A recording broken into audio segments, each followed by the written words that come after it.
Hey everybody, welcome to the HIT.OR.DIE podcast. Here with your hosts Jake Saldati and Chad Rofford and a special guest, but you guys all know him. A home run of a guest. A section title of a guest. The flamethrower of a guest. All-American. Mound presence of a guest.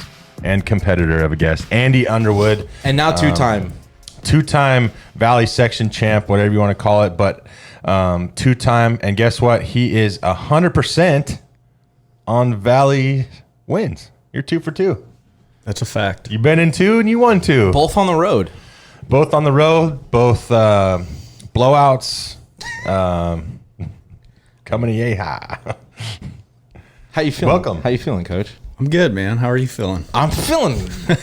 I couldn't be any better. Yeah, Jake, 20 years and finally got that ring. Yeah, it's it's weird, dude. I'm happy for you guys. I feel like since we're so close and everything, I felt like even though I wasn't there, I watched the whole game on thank you for Royal Grande for putting it on YouTube. That was clutch. But just watching the guys how they played, especially the last, 3 weeks from you guys had a tough preseason schedule, you had a tough league schedule like Bullard, Memorial, back-to-back weeks. I mean, that could take a team down. I know a lot of people don't know the ins and outs of your season, but I know you guys had a really tough time towards the end, and you guys almost didn't even go to playoffs. You kind of put it on the seniors voting to go in, and then something happened. You guys went in, played Madera South, I think won 2 out of 3, and kind of got hot. And, you guys have been playing the best baseball you guys have played all year. And we know as playing baseball further on, it's always the hottest team in the end. But it also seems like it was meant to be. Not only your situation, but we had some players that had, fathers pass away, and it happened the day before Father's Day. It was almost like it was a meant to be thing. I know you guys might get a little emotional because it is still emotional, but just kind of talk more about that and this whole season. Yeah, you definitely feel like after, even just getting past LD, you're kind of like something special is going on here, and it's,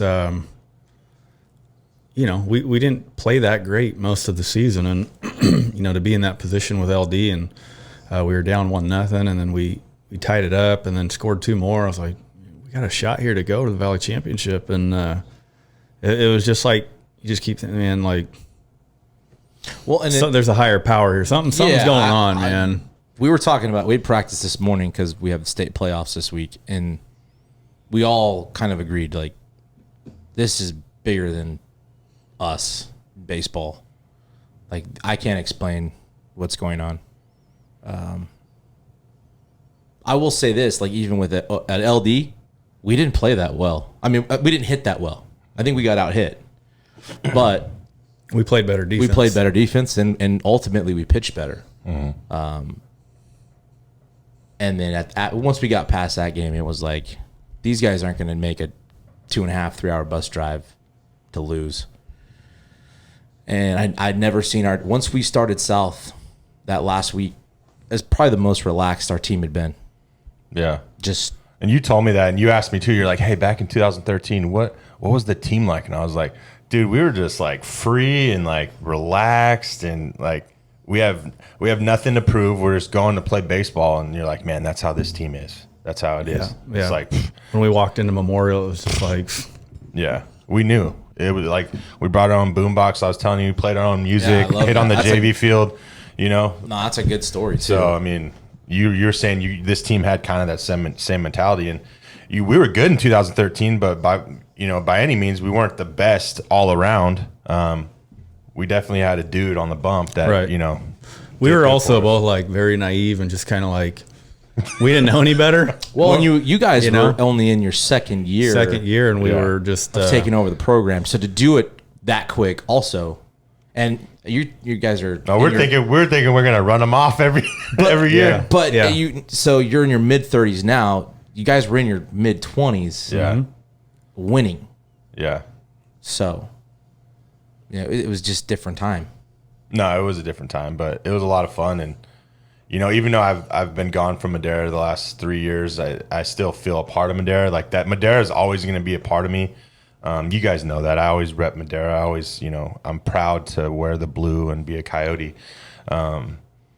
So like, and being so close to you guys and talking about the season and kind of knowing a lot more about the ins and outs of the team more than a lot of the people out there understand. I really felt close to you guys, and when seeing you guys win and then seeing the video your wife posted, like it really hit me of how emotional, and it brought back the times we had, and then like that one, and it's just like, to me, it couldn't have happened to better guys. Two of my best friends, more than deserving, both of you. Jake, definitely. I mean, 20 years put in, been on a team in 12 that should have won it at Clovis West. Being on our team at 2015. At 14, we lose in the semis. If we were a D2 team in 15, there's no shot we lose. But things happen, and then, like I've always said, Andy is one of the most underrated coaches, and I would say the most underrated because I'll be biased on that. But if you look at the body of work of the last 10 years, and not saying Madera doesn't have good athletes, because they do, but just if you put that up against the Clovis schools and all that, what Andy's done is unbelievable at this school, and to have 2 titles. 3 in the last 110 years, but 2 in the last 10 is unbelievable. Well, and then you go count all the players we lost to other schools. Yeah, we were talking about that the other day. Like what you said a few minutes ago about running clicking titles off. Yeah. If some people stay, we're clicking titles off. Yeah. No question about it. No, I agree with that. And when talking about our guys being relaxed for this one, we noticed it at Fresno High in the second round. And Andy, we were walking back to the dugout, and I said, he goes, how they look? I go, they look really, really, like almost too relaxed. Like I was worried. Like you were worried, like, oh, we didn't they're show relaxed, up. like we're going to lose, like whatever. They beat us. They kicked our butt at our place earlier in the year, just dominated us. And Andy's like, well, this is either a really good thing or a really bad thing. And it ended up ultimately being really good. They nothing changed. Nope. Yeah. I mean, the Thursday before we went to Arroyo, we practiced early in the morning just to beat the heat here and let our guys rest all day. And we were hitting fungos like dancing. And our kids, dude, we had a bad round. Our infield looked pretty awful. And I was like, shit. And we and Andy just both started dancing at home plate. And we told the guys, like, I'm not going to hit another fungo until all you start dancing. We made all the infielders start dancing with us, and then we started hitting fungos again. Okay, so we do some fire questions for some guys. Who is the worst dancer on the infield team? On the team that's infielder that started dancing? I don't think Manji danced, so probably Manji. Molina. Benji? Yeah. Benji? Just because he's so shy, he's afraid to even start. Let it go. Yeah. Which is funny. Because all the other Molinas aren't that way. Tommy's not. Chris is not. Anthony was a little bit shy, but he would be fun. He would have fun with it. Yeah. Chris definitely not. Tommy would be the first one to dance. Our sophomore Del Toro is by far the most energetic guy we have on. Is that the second baseman? Yeah. Spark plug. He's the spark plug. He's the one that opened it up Friday. Hit a double off the wall as a 9-hitter. Yeah. He's a 10th grader, and that kid's motor is just different. He just has fun, man. Always has fun. No, that's good. You need that. In 13 we had Karan. That's why the Coyote Award is named the Karan Samron Award, because we don't win without him. No and chance. It seems like Del Toro might be that guy that keeps the team loose and energetic, and picks guys up when they do bad or whatever. He reminds me a little bit of like Boyd, like just some of the things that Boyd would do, like throwing the ball over the fence. Kind of goofy. Just kind of goofy, and you're like, so just make everybody laugh. We've never, and people watching, you obviously don't know any of these people. Whatever. Yeah, whatever. We had an outfielder from 2020, and he didn't play much. Fantastic kid. When he got his opportunities, especially in 2020, he rose to the occasion. Had some big hits. The dugout just erupts too. So at one practice, we're doing long alignments. and I don't know who was hitting it, but somebody did I not. just already can tell what's going on. Somebody. It was a weak fungo, right? It didn't get to the. It was he's playing right field. And you always tell your guys, grab it and throw it to the fence. Right, so it was short, and he grabbed it, and so we were having the worst like infield, outfield, or 21, whatever we were doing. It was or long alignment. Yeah, it was long and alignment. it was just brutal. And everyone's in a bad mood. He picks the ball up, and he throws it to the fence. It hits the yellow topping and then bounces over the wall. And just because Boyd did it, everybody just falls on the ground laughing. It's like practice is over, dude. This is a great note to end on. Yeah, Del Toro's like that kind of. Yeah, he lightens the mood. Yeah, but you need that though. I wanted to ask you though, like from 13, like what's the difference? They're both, I'm sure, like obviously they both mean a lot. Are you talking about like how I like feel emotion? about it? What emotions are different than from 13 to this one? 13, like I was saying, like me and Chad were just young coaches. We're a little naive, just kind of we're supposed to be here because we're good. We're good coaches. We're good players, and we got there and we had a couple kids like Scotty Roberts put the team on his back and go. And winning that one was more of like I think a statement for me and Chad, just to kind of like we're serious. We're here. Yeah. We're serious. We're coaches. We run a good program. We know what we're doing. That to me, that was kind of like the thing that kick-started everything for us. Well, for people that don't know, because we both went for the job, you and I. Yeah. Okay. And when you got hired, the only thing people would knock was experience. Young, inexperienced, never been a head coach, all that stuff. So to be 26 and have a Valley title, like it answered those questions. Yeah, I think so.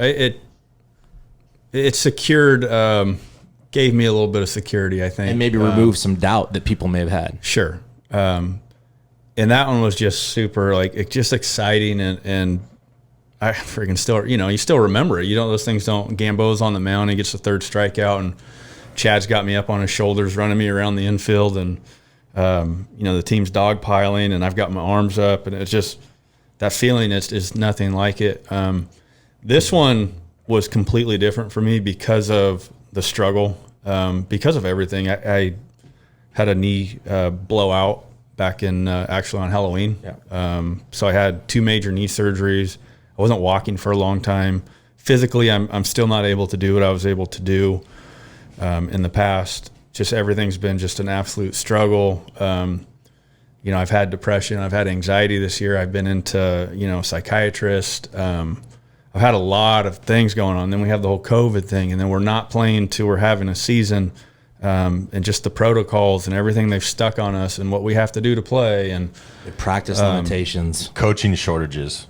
I mean, you guys had 2 to 3 coaches at practice, 2 to 3 coaches the whole year. I mean, sometimes I did it by myself. Yeah. I was out there by myself trying to run a varsity practice, and so I had some of the lowest points, probably my lowest points as a coach this year. I'm definitely going through like a 9-game losing streak, and just trying to figure out what am I doing, and the difficulty of everything that we had to experience. I mean, we were down in the gutters, man. We were bad, but credit to Jake and Mike.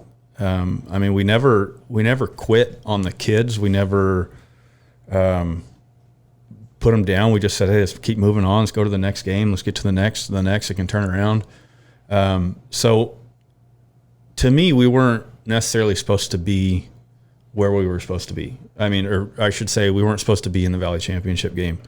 And I really honestly believe there was some higher powers. There was, some dads with us at the games. And there was just something happened that I can't explain. And when we took the lead on Arroyo, I'm like, dude, we could, I don't know what's going on, but we can win. We can win. And then we go up 3-0, then 4-0, 5-0, 6-0, 7-0, 8-0, 9-0, and then it's 9-1. But when that third out was made, I just the entire season, every emotion I had for the entire season, just a weight off your shoulders. It was just a weight, everything released. It's almost like a movie. I had some people at the game. My mother-in-law was there, and she's not really a baseball fan or anything, but she was like, she thought she was watching a movie the whole game, and just like how inspired she was by our kids in the dugout and everything. The emotions were much stronger for this one versus the first one, just because of what we went through the last 15 months. And to end the year on this type of note is just like, it's like we won the lottery, you know. I just feel so fortunate and blessed to, you know, be in this position. Yeah, and it's not over either. No, not at all. I mean, that's just icing on the cake. Like, to be at home to host a state championship playoff game. The first state championships that they're doing in the state of California. So it's really cool, man. And then did you guys get bumped to the 2 seed, or how are they doing that? No, I think it's still the same. We're still going to be the 3. Even though the 2 dropped out. The 2 dropped out, so the 7 will get a bye if we win. Which is weird. The 7 will come here So if we win tomorrow, we'll host another game Thursday. So, I also want to add, because you guys had a really good team in 2020, like a really good team in 2020 that was definitely going to make a run for a Valley title or section title, whatever you want to call it. And the year gets just demolished. We all know with COVID, but you had a special group with you guys throughout the playoffs as well, and they were in the dugout with you at Arroyo. You want to talk a bit about that? They were there by the time batting practice started. Like they were there. They were there during when it was time for us to hit on Friday. Our 2020 group, the senior group, and I think there was only a couple that couldn't make it. Mm-hmm. They were there. Yeah. Mm-hmm. I mean, they were in the dugout the whole game. Yeah, they've been texting us throughout the playoffs, and it's, yeah, I feel like, you know, and I told them, like Alec Truckee and some of the other guys, it's like, you guys set the foundation for this team as far as like showing them how to work and lead. And there is a much a part of it as, you know, anybody else. You know, them being in the dugout for me, when they showed up to our home game against Tulare Union, it's like, I was like, man, this is family here. You know, and that's what's different about Madera. You know, these kids who transfer to Memorial, or the kids who go to Clovis West, or the kids who go to Bullard, or the kids who go wherever. Man, when you leave, you're leaving your bros, man, your family, your guys you played with from Little League T-ball through Babe Ruth. And I'm sorry, but you're not going to get that at Memorial. You're not getting that alumni family type feeling with kids coming back. I mean, you might, but to me, but not with the kids listen, you grew up with. I don't want to hate on people. I'm not going to do. And I know you're not. Well, the thing is like, it just shows. It seems from an outsider looking in, like the family part of what Madera brings isn't important to you. What's important to you is the individual success. Mm-hmm. And I think what our kids accomplished proves you can have both. And I still can't. And you can still get to where you want to get to after high school baseball. Like, you can still get to a junior college of your choice, a NAI, a Division II, a Division I, professional baseball. like you leave this the atmosphere, the family. Your only reason you leave is because you individually want more for you. Yeah. Well, that mentality in the sport we play doesn't work. No, not at all. And I told our kids, you know, especially after winning Friday, some of our bench guys lost jobs, 2 in particular. And not one time have they, especially in the playoffs, pouted or asked why they're not playing. Like, no. They just sold out to wanting to win. Mm-hmm. This is in there. This is my role. This is what they need me to do. And Friday, when Arroyo got loud, we got louder. We suffocated them, dude. And if our bench doesn't bring that energy, Nate's not feeding off that.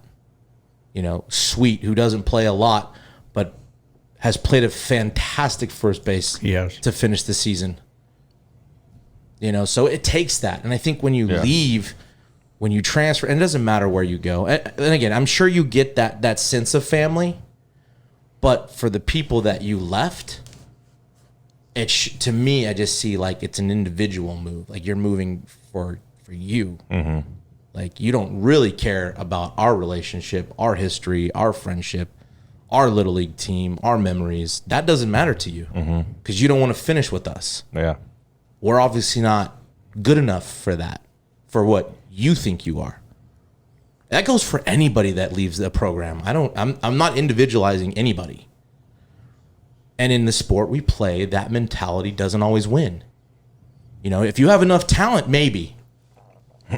If you're loaded, maybe. Yeah. But we won just sheer on loving each other and playing for each other. Yeah. And selling out. If you look at this too, in the last 10 years in the CMAC, right? Because your league's a CMAC, there's only 2 teams that have won 2 titles in 10 years.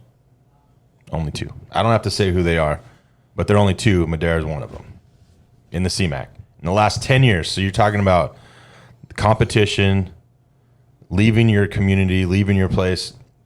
There's 2 teams in that CMAC, and 2 of them that have 2 titles, and Madera's one of them. So you're leaving one of the top teams in the league to go to where? You know what I mean? That's all I'm saying. The numbers and stats don't lie. The rings don't lie. It's just, you know. Well, I know you took a hit a couple of years ago for a tweet commenting on certain kids in a lineup that won that. Yeah. You know, it's a true story. Well, it's not a true story. It's facts. Yeah, what you said wasn't a lie. No. And people get mad when you bring it up, and because it's the truth. And I wasn't taking away from that school. I was just proving a point. Yeah. That, look, 6 guys in that lineup should be at Madera High School. I mean, right now, I don't even care. Yeah, now, I mean, I'm just saying it doesn't matter, but when you're talking about family, and like even when I went out there for the Clare Union game and seeing the guys from the past, that they still you know, love me, even though I'm not there right now, but they still look up to me and I'm still part of the family. Like, I love that. Like, I could still be a part of the family, you know. And yeah, I've been at 2 other schools, but the family's different. It just hits you different. Yeah, and back to like, listen, I'll go ahead and say it. Like, JD, very classy, texted me in a group, and he also texted me individually, and he didn't have to do that. Yeah. And it was very, just much respect. Like, I appreciated it. And you know, as far as me in this year, I didn't know he was going to tell the team didn't know I wasn't coming back. Yeah. I didn't want to say anything until we were done, because I didn't want it to be about me at all. And after South is when he told them. But sometimes that also, like, it gives you a little sense of, hey, we're playing for something else too. You know, it's not just like the two dads. It's not just for the team. It's for, you know, they don't want to let Coach HIT.OR.DIE down, or, you know, because. Well, he knows how long I've been chasing this. No, I know. Yeah, for He sure. knows. For sure. But there's also a sense of pride in your players too, you know. Like, if somebody told me that, like, my coach is leaving, like, I would, hey, we got to send him out on top. We got to do something, you know. Yeah, we got to do a spectacular, miracle, whatever it is. They got that plaque on Friday, and that was the first thing Manji. I heard Manji, where's Sal? Yeah. You know, it felt good, man. They cared. Yeah, they cared. Yeah. But I was talking to, kind of going back to your point before, I was talking to Labby. I think it was the day I was driving down there, the night before, out to Arroyo. And he's like, hey, man, they got a couple hitters. They got this and that. And I'm like, Labby, we got 20 guys who want to win. And then he just texts back. So he's like, that's all you need. You know, it was just 20 guys who wanted to win. So Andy in the 6th asked our guy keeping Game Changer. And he's like, hey, what's our pitch count? In the 6th, to start the 6th. I think it was 5th. Oh, it was the 6th. Okay. Is that when they scored their run? Or is the 5th? Yeah. No, they scored in the 6th. So it was 55 pitches, and he had a no-hitter going at the time. And Andy was just like, unbelievable. I think the funniest story, though, is that you and I literally did not speak to each other the whole game. I don't think we even talked to each other before the game much. No. Other than our team only bringing like 25 balls. We bought 1 bucket of baseballs. That had 25 rags in it. I was a little upset. That didn't start so well. But I asked Andy. All right, rounds of 2 for bad practice. I think it was the 5th, and it's 9-0. And not to think that the game was over. I don't ever think that. I don't approach that or coaching that way. You know, we were very specific with our guys that there's no game clock. You got to get all 21 outs. There was a couple seniors that don't start, they don't play a lot, they don't get a lot of ABs, and I was going to say, hey, do you want to give them an opportunity to hit maybe even in the 7th? Think about it. And he was just like, not right now. And then I went back to the dugout, and third out, we're gonna go hit. And as I go, I'm on one end, he's on the other. And I grab my helmet to go walk the third base, and he's sitting in his chair and he looks at me and he's like, don't talk to me for 2 more innings. and I was like, okay. And I grabbed my helmet, and we didn't talk until the last out. No. We said literally 6 words to each other the entire game. And that's the other thing. Like, I don't know a lot of head coaches that literally hand over the keys to the offense. Like, he literally and this whole year, I've not been told what to do, what not to do, when to run, when to steal, when to hit and run, when to bunt. None of it. And in a Valley Championship game, I know there was probably moments where he thought, why are we not stealing? And I was just honestly picking spots. And one time I guessed right. They pitched out on us, and I was going to go. But I could see him just in the bullpen by himself going back and forth. And it's kudos to him, because I don't know a lot of head coaches that are willing to just give up a complete side of the game to an assistant coach. So I appreciate the faith that he had, And like I said, to have 2.5, 3 coaches all year long, it's crazy, man. It's crazy. Yeah, it is. But I mean, well, both of you guys sitting here have been my lead guy at one point or another, and I mean, why would I not hand over the keys to the offense? I mean, frick, I was a pitcher. What did I do? And you raked in high school. All I knew how to do was strike dudes out, and I was like, man, it's one less thing off my plate, And with 2 coaches, 3 coaches, 4, whatever it is, like, there ain't nobody else better than me. You guys would do a better job at it than me, so why not? You know what I mean? It's not like a brain move or something. But like, even if he thought like we need to be running, he didn't even tell me though. Like, because today you said like you were over there like, well, we're gonna run at some point here. Well, it was Wattenbarger on first. I think it was an infield single. Yeah. By the way, he's like the fastest kid like around of all time. Yeah, he's he hits ball in the infield, and it's he hit that ball 2 feet to the shortstop, and he was safe. Yeah, and he's incredibly fast. He's 20 for 20 stolen bases this year. He'd probably have 40 if he got on base a little bit more. I just struck out too many times. But he was on first base, and they had brought in a relief pitcher. He had a high leg kick. He hadn't been thrown out all day. And we let two pitches. I think one was a curveball, one was a fastball, and he was probably a 1.6, 1.5 to the plate. The catcher was probably, what is he, a 2? He was 2.15. 2.1, 2.2. I was like, this is, come on, man. I'm over there, come on, man. And then it didn't matter. But I think one of them, too, that I did the next pitch ended up working as like a hit and run, but we stole and a kid hit a ball in the gap. But yeah. Well, and they pitched out on him once, and I was like, we're up. There was no outs. I wanted to keep their defense on the field as long as possible. So I didn't want to run any. I think it was 4-0 at the time, or 6-0. We had a rally going. We extended the lead. We had a big inning, and they'd been out on the field for like 35, 40 minutes. It felt like I was sweating my ass off over there. But I was like, I want them on the field as long as we can. I'm not going to run into any outs. I'm not going to give up any outs. They're chasing at least 6 right now. As long as our guys keep battling with 2 strikes, and they did, I think we strung together 3 2-out hits, all with 2 strikes, and it worked out. So yeah. The other funny part was the first base umpire, because if you know me, I get bad anxiety, and I start pacing and walking up and down, especially this game. And I was standing outside the dugout in between innings. I was taking walks like down to the right field foul pole and back. And I was standing outside the dugout, and the first base umpire was like, hey, you need to got to get in the dugout there. It's like, dude, you don't know how bad my anxiety is. I'm about to go to the hospital. I can't sit in there with those guys. It's like, I know, man, I know. You got to get in there. So then I started pacing the bullpen. I saw you through the slats. I'm like, this guy's not okay right now. No. Hey. I was not okay. It was fun, man. It was it's a crazy feeling, dude. I can't think of a better way to... Dude, it's a movie for you. It's unbelievable you're going out this way. You know, I Hey, Quentin Tarantino, I know you watch the show. If you want to make a sports movie, if anybody in the audience, anybody that listens is still awake, yeah. we may have bored them to death by now. Whatever. We're just talking baseball. yeah, who cares? Yeah, I mean, again, I didn't want it to be about me, so because it was. I mean, just a coach, dude. You know, I've always wanted to win one. You know, when I got to go watch Bumate pitch at Clovis High School in the mid '90s, my brother took me in like '97, I think. I don't remember which one it was, and I knew that's what you won, and like that was a national championship, and he freaking dominated. Since then, I wanted to win a Valley championship, and come close a couple times to finally get there, and like.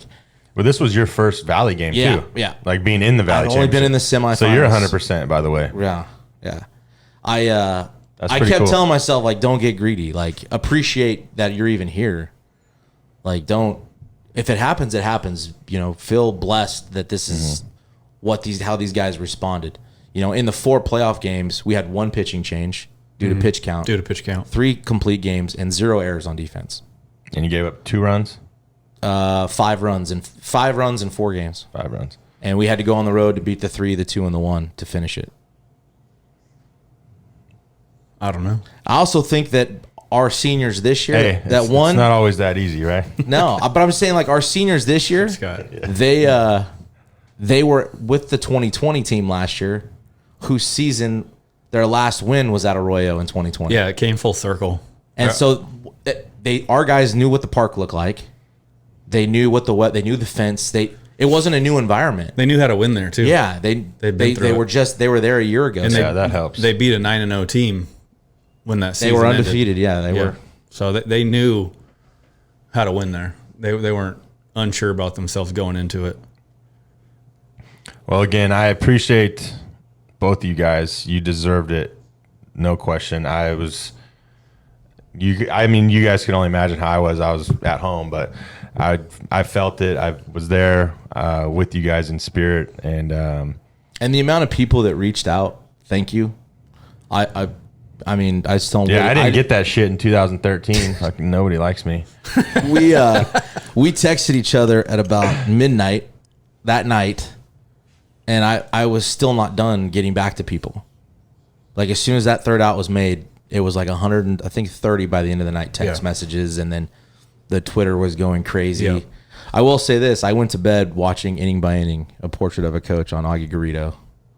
Dude, he's a weird animal. That's what I went to bed watching. But not only to think, and not only not go to bed. I watched the whole thing, and I've seen it about 800 times.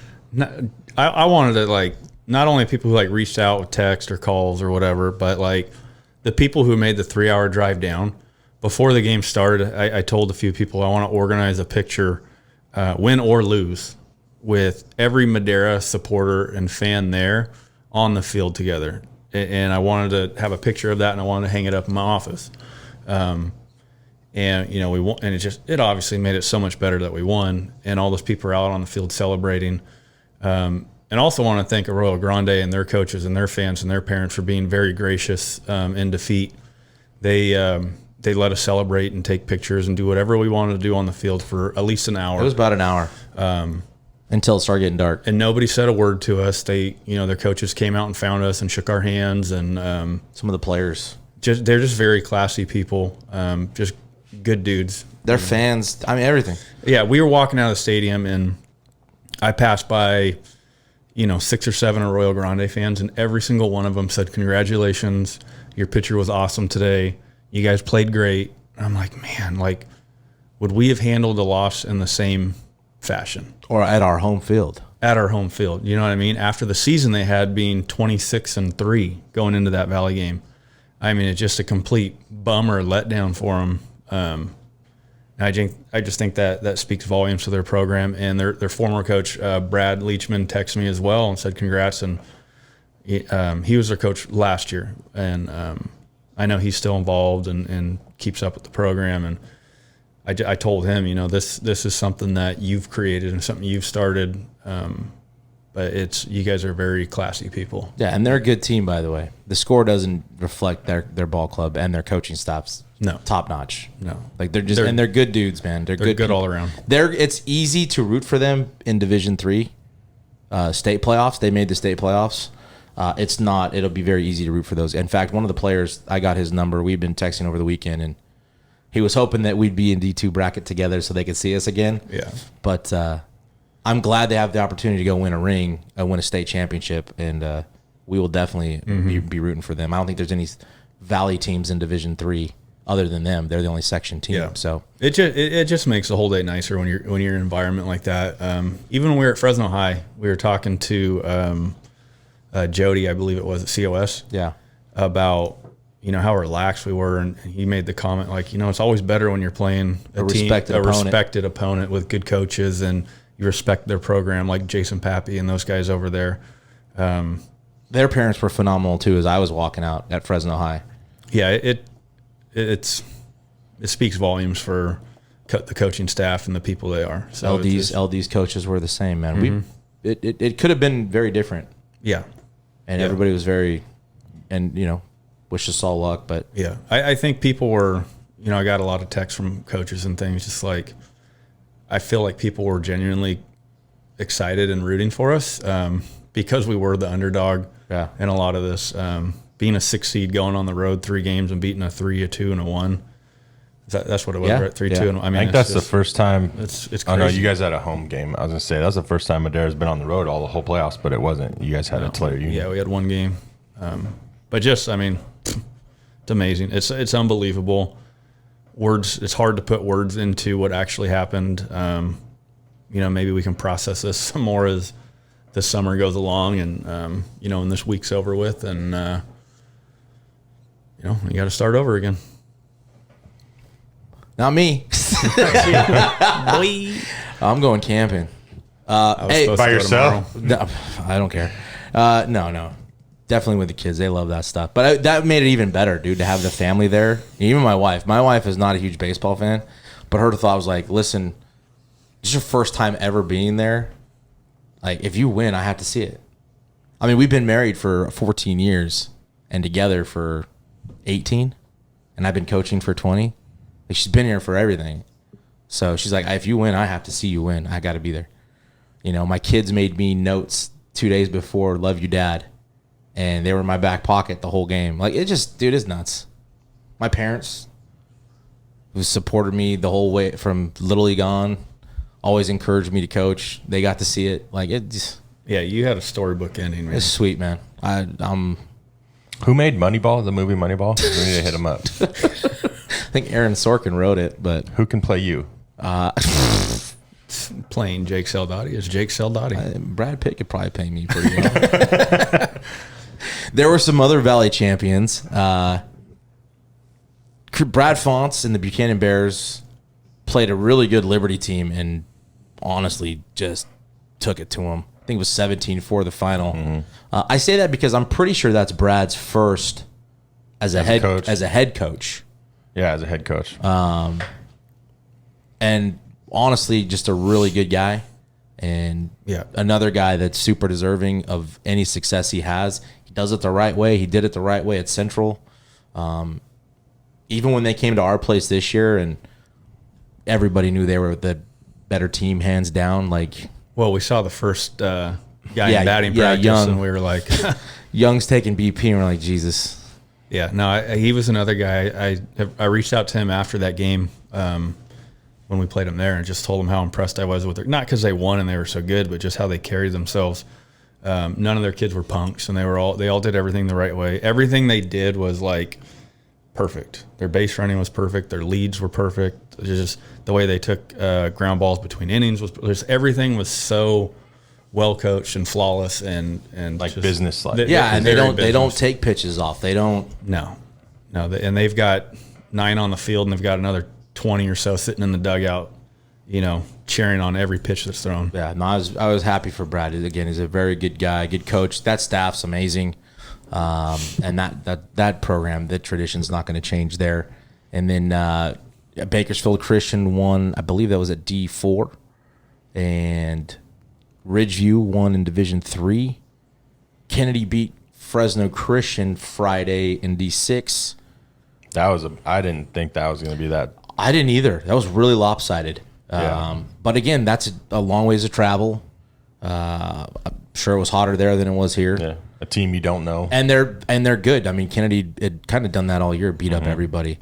And then Saturday you had Washington Union go to Minarets and beat Minarets. I think that was 3-2 final. And I know Garza's on staff at Minarets after being pushed out at Washington. And congrats to Washington and Coach Fox. It's none of their doing. They did what they're supposed to do. You know, it's a great job by Coach Fox and his staff and that team. The one thing we kind of talked about, though, is it kind of proved Garza's point into that board that pushed them out, is that the younger players were better. Yeah. That group won. Mm-hmm. So, you know, because Garza's a fantastic guy, man. Mm-hmm. And that's a good family. I'm glad for that program, but I also like it in your face. Like, you know, it sucks for him too. Like he was part of that. Yeah. I was right. You thought I was wrong, but I was right. Our staff was right. Yeah. And you know, it's a tough way to go out up there. I know Jesse Guerra, the head coach at Minarets, has had. I think he's been to a few. Yeah, Three straight. I know Liberty got them back to back, but it's a great program up there, and I've heard a lot of good things about that community. So, congrats to all those programs. Their field's sweet up there. Yeah, that's what I heard. Is like awesome Cal place. Poly replica. But yeah, congrats to all the Valley champions, man. I know we spent majority talking about us. That's fine. State playoffs, though, you've got Buchanan hosting. We're hosting. So stay tuned for that stuff. The games are Tuesdays and Thursday and Saturday. The CF Southern Section website has all the bracket stuff. All the games are at 4 p.m. And again, I think at the Bishop at Amat, the top seeded home. Yeah. So Bishop is coming to Buchanan tomorrow or Tuesday at 4. I'll try to get this out tomorrow if I can. And Camarillo is coming to Madera tomorrow at 4. So now I know you guys didn't get to play at Rawhide, but I think it's just better going to the top seed. Yes, I think so. Like, I think, you know, the atmosphere, even though Arroyo Grande is small and they don't have a lot of fans, but the atmosphere was probably on you. Yeah. Like, well, they're like, where I was sitting, I had fans, like, I had Jake's mom sitting. I'm not kidding. She was calling pitches by the end of the game. Yeah, she's called fastball here, guy. So I mean, it's tight. It was there. tight. I mean, as good as it is to probably play in a minor league ballpark, there's nothing like playing at your home park and earning that. Yeah, you earn that. You earn that, and as a visiting team like you guys, you almost have to respect that. Rather than Rawhide, it's a neutral site. We both have home field. You know what I mean? Like Arroyo has home field, and you have to go in respecting their home field and that they earn that. But luckily enough, you play at places where you've played and you're used to it too. So you had good moments there already. So you're like, hey, we've been there, Arroyo. Yeah. You know? So yeah, I like that. I think they need to just keep it, even though it was the COVID thing or whatever. I think that it should go back to that. Yeah, I think whoever has the 1 seed should have the right to play a home field game for the title if they get there. I just, you know, and it's more of like a high school atmosphere, like you said, and a presence, and just like, you know, it's just a better feel. Yeah. You know? And that's where the CIF needs to take a step back, and it's not about you. They're trying to make money. Yeah. Money. But and I got to say thank you to Steve Detweiler again for talking to our boys before the game. Just felt like, you know, obviously they were an underdog, massive underdog. They had like 5 elimination games they ran through. The guy's hand was pretty much unusable, and he has the biggest game of his career to seal the deal for a national championship. What better guy to relate to what we're about to go up against than that? And so thanks to Steve Detweiler for talking to our guys. It was really cool. Didn't have to do that. And I think it helped a little bit. Got a lot of views, didn't it? It did. Yeah. I don't have Twitter, so I don't see anything. But yeah, it's another thing. He got off all the social media, this guy. mm-hmm. So we also had a home run derby, hit or die. We did. First annual Hit.OR.DIE Home Run Derby at Clovis North. Thank you to Jeff Prieto. He took it head on. Yeah, I mean, you had most of the conversation because that week I was focused on the team. I mean, kind of get into your conversations with, Mike Brink and just some of the people that help organize it. Yeah, I just you and I have been talking it longer than what it came down to was the week of preparation. We were just trying to find a venue where, we didn't have to come out and fork out a bunch of money for insurance. And Jeff was, all for it. We came up to the idea, let's do a fundraiser. So I hit up Jeff. I was like, hey, we could do it as a fundraiser for, your granddad, Bob Bennett. And he was all for it. Luckily, Clovis North and Mr. Lindsay, the AD, he was all for it. And everybody was on board. So we ran it as a fundraiser through Clovis North. And we only charged $2, because we didn't really care about making money on our profit. We just wanted everything we did go towards the foundation. So we had a facility. We were actually working on the hitters before we had a facility because that was important. Yeah. I mean, it ultimately was a means to put the event on. Yeah. And what better thing to do than to donate some money to a legend in our game and in our area, Bob Bennett. So it made it easy for that, and it was a way to do it quickly, inexpensive, and again to get our seniors some exposure. Yeah, and we had the lineup pretty much together. I mean, we were going back and forth through the 20th, the 21st, the next week after the Valley title games, the night before City County. Yeah, and then which was the surprising thing. And then the week before July, the surprising thing was guys aren't playing in the City County game. A lot of guys not playing City County, which when you were, to me, that was like, when we did our goals at the beginning of the years as players, as our coaches say, hey, what's your goals this year? That was like win a Valley championship and make City County. And to me and I'm not trying to single anybody out because like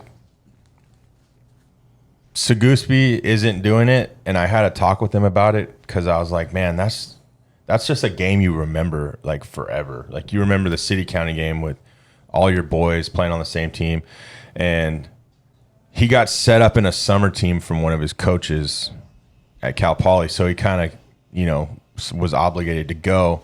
But I just feel like, and I'm not saying he's this because he told me he really wanted to do the City County game. It's just the plane flight, you couldn't get all the money back and stuff. So, but it's just like, that's just so important to me. Like, I feel like Cal Poly, like, if I was Cal Poly, I would be like, you know what? You need to enjoy this time. You're already coming here. You need to enjoy that moment at high school. You'll never get it back. You're already coming here. I mean, you really don't need to go play summer ball for a month, with the season being pushed back as it is. So I feel like, a lot of the colleges should have kind of taken a step back and placing some of their guys in college, Well, and also understanding we got a late start. Everything we did got pushed back. But, I mean, I know the Arroyo shortstop's not playing this week. He's going to his college thing.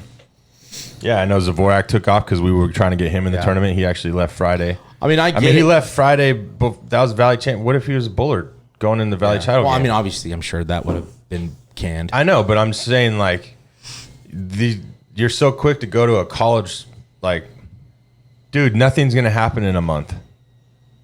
Yeah, no, this stuff never comes back. You don't ever get this stuff back. Mm-hmm. Yeah. But anyways, the home run derby went great. We had some really good contestants. All the way from Division I, we had Carruthers, were they D? I think D5. D5, and Orrin Hirschkorn, which, is a very strong. Yeah, he's a very good-looking specimen. All our guys were, they are big, strong, athletic, and no, it was fun, man. I had a blast putting it on. We're gonna do it every year. Yeah, I think the kids had a good time. I mean, Mike Brink, did it. Mike did really good. He was great, man. Yeah, and short notice, and I thought he did a great job. Yeah, I hit him up the day before. Prieto out there doing the field prior, the shaggers, all the little kids. Prieto did some shagging too. Yeah, he was out there. We had a little 12-year-old team that didn't know that home run derby means go outside get the home runs. So, but I think they had fun. They had fun. It was hot. They were all luckily catching. We brought water. They were challenging each other to catch the fly balls. Storm Chandler came out and threw dotted up, fantastic BP. Yeah. Mulligan's brother threw to Dean. Yeah, it's Dean. Another fantastic. Dean guy. actually, nobody knows. He hurt himself during warm-ups, and he didn't tell anybody. So he had a sore back when he was in the actual derby. But then, Storm threw pretty much to everybody else. I think Pendergrass had a buddy throw his first round. And he hit some tanks, too. There was a lot of. I mean, I wasn't expecting anybody to hit over 10 really in the time frame we had. I mean, Seguspie put on a show of 19. Do you think though that it wore him out? Like he burned his I don't energy know. up? I don't think so. So 19 in 3 minutes. But he followed it up with what, 10? He hit 10. He was only one off for a hit off. And he had the most rest out of anybody. He was wearing a 1992 throwback Memorial sleeveless with no shirt under. Like itchy. I like that kid. Oh, he's a fantastic kid. Look, he would have looked much better in Royal Blue, though. I would have loved to have coached him. I told him that, too. Yeah, he'd look better in Royal Blue. I wish... And if people we are say that about any kid that leaves. But people are gonna be like, oh, he was a St. Joachim's kid that we knew was never gonna go to Madera in the first place. Yeah, so I get it. Yeah, he wasn't one. He wasn't one of the ones. We want all the players. We want them all. We're we want them all too. As you should. As you should. We want all the guys. Seguspie's a fantastic dude. I really. It was also a real pleasure meeting Jacob Tobias. Yeah. Another kid that. He's going to go a long way, do a lot of good things in life, even outside of baseball. You don't got to worry about that kid, his future. He's going to be fine. And, dude, he's made to hit home. I mean, home run derby is up his alley. Same with Collins, dude. Yeah, Collins had a really good swing. Our winner, Bullard High School, Michael Collins, hit some balls. I mean, I think he hit 2 over the lights. Maybe 3. I don't. I mean, Seguspie hit the farthest homers. Can we talk about... So none of the bats were legal, right? Some of them were. Tobias used. We don't know. They were all like old ones, well, right? so there was a blue stealth. That's not That was legal. from like 09. Pendergrass had that DeMarini. That bat is legit. I love that bat. Were there any of the orange stealths out there? No, nobody had one. But there was no bat restriction. But we said no restrictions. We wanted bombs. We said That's the what we more wanted. juice, the better. Yeah, bring it juiced. I don't care. I'm not sure if Tobias used one. I don't think he did. Because him and Seguspie, I think, used the same goods. I don't think it was. I don't think it was. I'm not sure. I don't think Hurst Corner. I don't know. I don't remember. I can't. I just know that I remember the Pendergrass's was old and Ray's was old. That's all I really. And Ray's that blue stuff. Yeah, but that was. But the I don't point. even know if they were done with him. You know, the they point, might have just been better juiced back in when it was. So yeah, the point was to have them. That's what I'm saying. We wanted the ball flying. Yeah, we got to have it flying. Yeah, absolutely. I told everybody the more juice, the better. Yeah, I really didn't care. And next year when we do it again, bring them. We'll say the same thing. Bring them. So that's the point. And we had 2 high school catchers that one Madera. helped us out. Yep, Josh McKeever, and I forget the other young man's name. Jackson from North. I forget his last name, but Jackson was the other one. Yeah, Chad took the whole thing on head on. He let me do what I needed to do last week for playoffs, and really did everything. And I appreciate it. And even when I got there, like he let me do some side video and kind of breathe for a little bit, and he ran the whole show, dude. It was awesome. He did a great job. I think with my help maybe and some more, like we can do more video because he was working the whole damn time. He's built for home run derbies. But he's also brings a good energy. He's fun to be around. Like the kids, like Blake King, dude, he's hilarious. Can you talk about being around another like a more fun guy than that? I wouldn't know. I was working. Oh, you were working the whole time. Dude, you know the Buchanan kids were there. I mean, the whole Buchanan Bernal team was and all those guys there. were there. Yeah, Sky Collins. I saw all those guys showed up. Yeah, it was pretty cool. That's tight. Hopefully, I can be there next year. Yeah, man. I mean, it wasn't a bad turnout. We had about 50 people. I mean, for the first one with a week's notice, I'll take it. And 108-degree weather. Yeah. And you had state basketball going on. Yeah. I think the track was going on. So we talked about it. We could throw it out there. We talked about possibly doing it after the first of the year in January. Kick the season off. Kick the baseball season off. That'd be cool. Have a home run derby and I think we'd definitely have to keep it to 8 contestants. Yeah. I think the most we can go to is maybe 10. Yeah, I think 8's fine. I think the format was perfect. I think you nailed it on everything. So we're going to have to, when it gets closer to that time, and we're going to start promoting it. And then Trinity Bats, too. Trinity Bat sponsored it, donated the bat. They've been awesome. They don't make us pay for anything. I mean, we don't ever see a bill. We don't, hey, this shipping costs this. It shows up, and it looks good. Yeah. Trinity Bat Company or trinitybatco.com. And again, Chad's used it. I've used it. And I would use it if I was. It's one of the reasons why we contacted contacted them, though, is their product. Yeah. Yeah. And they're fantastic people. It's not a big, large, massive operation, And it's costly. I mean, not like bad way. It's you're not gonna pay $200 for No. a bat like And you're you would getting at like Marucci or something. you're getting a great bat. It's a good And it's a family-owned business. Yep. It's getting handcrafted right there. And Jeremy and his dad do great at Trinity. Super people, man. And we love them. And Honestly, if you ever in the Fullerton area, go check it out. walk in there. They will take you around. Though they're awesome people. Mm-hmm. Awesome people. TrinityBatco.com. And congrats to Michael Collins, man, the Derby winner. But all the guys, man, it was fun. They were having fun. Can I add one thing? Go ahead. Can you guys have a senior division With coaches. for former players, old men? You got to have like a 1 round. So that would be the hit or die. Yeah, it's the hit or die part. Yeah, died. Is this on He die? gone. I'd hit in it if I For had a good coach knee. for coaches or coaches. just Yeah, We could get some coaches. Coaches, dude. Get like Smitty, get Mully, you out there. That'd be tight, Get dude. Sub, get Marsubian out I hit there. with an illegal bat last week and hit 4 I or threw 5. one out of his hip. Honestly, I don't know what I was trying to get him in. Right, it slipped. It's coming out of his hip, and he one-handed it to the football field. So it was a drop 5. Yeah, it was an old. It was a weird bat. Yeah, a little orange one. But fun.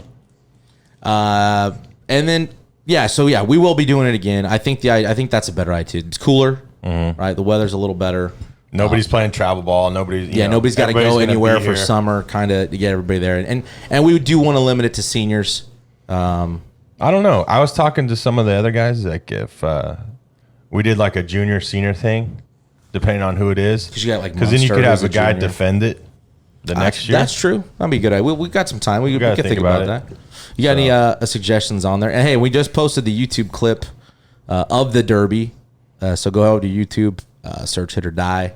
It'll be there. It's not very long. 10, and 12 click minutes. the Subscribe button, please. Before we wrap up, I want to promote Fresno State is having their youth camps. Do you have the dates on those? I do. So the first one is July 12th through the 14th, and that's ages 6 to 12 from 9 a.m. to 2 p.m., and that's $200 for the camp. And then the following week would be the July 19th through the 21st, and that's, again, ages 6 through 12 from 9 a.m. to 2 p.m., and that's also $200. And I know we were out there in 2019, right? 19. Before and they will Their feed winter- them lunch yeah, and all that their- kind of their stuff. It's winter pretty camp. cool. And then in August 14th and 15th, the 2-day camp, it's $250. That's going to be for high school freshmen all the way through junior college players. And that's going to be the 14th is going to be from 5 p.m. to 9 p.m. And then on August 15th, it's going to be from 9 a.m. to 3 p.m. So go check those out. Get your kids involved at the Junior Dogs. And then for you high school and college guys, if Fresno State's on your radar, being in this area, which it should be, who wouldn't want to stay home and play in front of your home crowd? Get in that camp, man. Get seen by the coaches, the people that are going to recruit you and possibly want you to go play there. That's the best way to do it, is go to the camp, give them your best, and hopefully it works out. Yeah, I mean, again, I haven't talked to a college coach, and I know this also helps things that they do. It's their fundraiser, but, kind of. But they're also right too. Like if UCLA and Stanford and State and Cal State Bakers or if Bakersfield's on your list, save some money, and skip a travel weekend and hit up a couple camps. Yeah, I mean, $250 is I mean, these guys are paying like $600 a month for travel ball or whatever, or $500, which is fine. Go play, but yeah, save money up. Go to these camps, the colleges you want to go to, like and be realistic about it. If you're batting .230 in high school, don't go spend money to go to Stanford. Right? I mean, I'm just saying. Yeah, Let's no. be realistic about how good you really are. 100%. I agree. And I'm sure you can get more their Twitter account, Fresno State's Twitter account. Go to gobulldogs.com. The baseball page will probably have more information too. But yeah, Fresno State Bulldog youth camps. We'll be promoting those until they come. So you'll hear us talk about it again. Yeah, I talked to Coach Bates all last week, and he, let's just say 2022 is going to be a little different for the Dogs. That's what it sounded like. He's getting prepared for fall. So I'm excited to see what they have in store for him next year. Yeah, no. So thank everybody for staying with us. I know this is a lot about our season and our championship, but I felt like it was important to talk about and maybe give you guys some insight of, our season, kind of what we had to deal with, and hell, just a good way to go. How out, hard man. it is to get there. Yeah, and how 20 years is not easy. So yeah, no, I appreciate Woody giving me the opportunity to come back. Not that I left him there on bad terms, but you had a staff full at the time, and guys welcomed me back open arms, and all the coaches that gave me opportunities, Andy Zavorik, Kevin Patrick, George McWhorter, Jason Marietta. I had a lot of people. Your dad taught me a ton of stuff, and as a stranger walking into Clovis West, grabbed me and that whole season, those 2 years, by his side, like, everything he knew, he wanted me to know, and got me on the same page. And I learned a lot, man. Sean Hanna is one guy I learned a lot from. Man, there's a lot of people. I just wanted to thank all of them for the opportunities that I got to coach, all the athletic directors, Scott McKinney, John Fernandez, also a coach of mine, and then all my coaches. That's one thing. I don't remember all the teachers I had growing up or in high school, but I remember every coach I've ever had. And that just means that they did their job. They made an impact somehow. And so ultimately, I guess that's our job, is to make impacts. Obviously, we want to win, but when you see kids coming out to the ballpark that have been out for 10 years, it feels really good. Yeah, I love it. And, Yep. I'll be out and about. I'm not walking away from the game. It's in my blood, man. I can't get away from it. But, yeah, it'll be the first year out of the dugout. And I'm also kind of excited to spend more time with my kids and go do stuff like that. So I really appreciate the people that reached out, and it was a lot. But thank you. It feels good, man. It feels like, you made an impact, that you did something positive, and it means a lot. It means a lot. I remember two teachers. One of them's Miss Swanson, because that was Nikki and I met in that class freshman year. So I'll always remember her. And then Miss Graham was my Spanish 2 teacher, because She hot?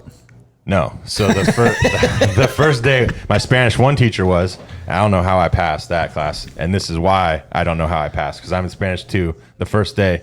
And she's like, oh, como te llamas? Which is, what's your name, right? I said, oh, bien. I thought she said, how are you doing? I was like, oh, bien. And she just started laughing, and I'm going into Spanish too. Like, you think I would know como te llamas? I'm like, oh, bien. So when we picked our Spanish name, she's like, no, you're bien. the whole year. Yeah, you can't. Yeah, that's an easy one not to forget then. I get that. So, Yeah. But I just thought that was funny. I'm freaking stupid. I wish I actually paid attention in Spanish, because I would love to know more than I know. Hey, never too late to learn, buddy. Yeah. Never. Rosetta Stone. Yeah, never too late. Happy Father's Day to all the dads out there, and good luck to all the teams in state playoffs. Especially our dads. Yeah. Hey, 3-0. 3-0. 3-0, boy. Hey, I know we're talking about Madera, but he's here. Talk about a dude that put in work for the program that you guys don't know behind the scenes. 3-0, which is Andy's dad, we call him 3-0, was putting the fences together, putting the cages up, putting the big boys the together. screens. Painting stuff. Coming out and he retired. His dad retired only to work more out in The Madera. best is him down on the third baseline getting mad at umpires. Oh, I love it. He don't even know what's going on most of the time. He earned a Valley What's wrong with champion. these guys? If you guys know Andy and you see his body language at times when he gets mad, his dad kind of has the same thing. Well, and you have all It's sisters funny. too, right? Yeah. You're the only boy, so yeah, I love it, man. The 3-0 definitely earned himself some hardware. Yeah, that was a good Father's Day present for him too. That second Valley title, section title. So Yeah, no, it's because awesome. he's a Coyote. He's put in Yeah. he's put in a lot of work. And that's the other thing too. Our staff is all Coyotes. Yep. It's all alumni. You know. Well, everyone coming on next year too, former players. So it's like coming around full circle. Yeah, they'll be, and the train's not going to stop. They'll keep working hard. They may not win every game, but the work will get put in. So, Yeah. Congrats again to all the Valley champions and the teams. The runners up. Just to get there, it's an accomplishment. Good luck to the state tournament teams, and again, keep looking out for those guys. Get the podcast on iTunes, Spreaker, Spotify, iHeartRadio. Go to YouTube and please subscribe to the YouTube channel. Check out the Hit.OR.DIE Home Run Derby video. Good luck to all those guys going forward in whatever they decide. I know a lot of them are going to City. I think Tobias is ASU, Cal Poly for Saguspi, and some other guys going to be heading around. But we appreciate all the support, and congrats, Coach. Thanks, man. It's been fun. Congrats to you. Yeah, I appreciate it. This one's for you, bud. Yeah, it's been fun. Let's get a break. Hey, yes. 100% winning percentage in What time Valley is it? titles, all three of us. What time is it? Game time. Thank you guys for your support. Thank you to everybody that came out to the We're Derby just Saturday better night. than you.